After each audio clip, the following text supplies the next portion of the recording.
تو بیسیکلی رائے گانے کا مطلب ہوتا ہے ویسٹیج، بربادی، ہے نا؟ تو وہ کچھ یوں ہے کہ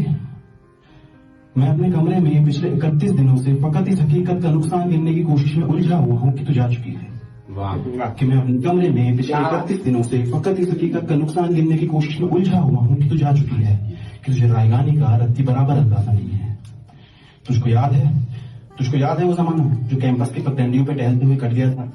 کہ تجھ کو یاد ہے کہ قدم چل رہے تھے، کہ ایک پیر تیرا تھا ایک پیر میرا تھا، قدم وہ جو دھرتی پر آواز دیتی جیسے راگا ہو کوئی مطربوں کا،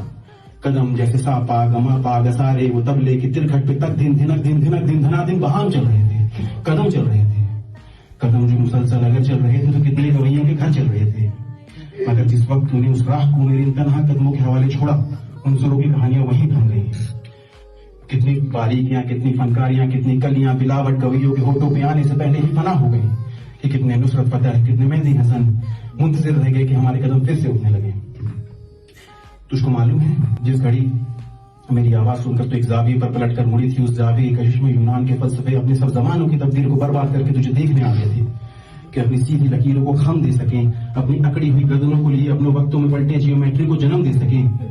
آج بھی کچھ فلسفے اپنے فیکے زمانوں سے بھاگے ہوئے میرے رستوں پہ آنکھیں بچھائے ہوئے اپنی دانش میں کچھ یوں کھڑی ہیں کہ جیسے وہ دانش کا منبع یہیں گئے ہیں، مگر مڑ کے تکنے کو تو ہی نہیں ہے۔ تو پھر کیسے فلورنس کی تنگ گلیوں سے کوئی داوینچی اٹھے، کیسے ہسپانیہ میں کوئی پکاشو بنے، ان کی آنکھوں کو جو تو ہی میسر نہیں ہے۔ یہ سب تیرے میرے اکٹھے نہ ہونے کی قیمت ادا کر رہے ہیں، کہ تیرے نہ ہونے سے ہر ایک سما میں، ہر ایک علم و فن میں، ہر ایک داستاں میں کوئی ایک بھی چہرہ تازہ نہیں ہے، کہ تجھے رائے گانے کا رتی برابر اندازہ نہیں ہے۔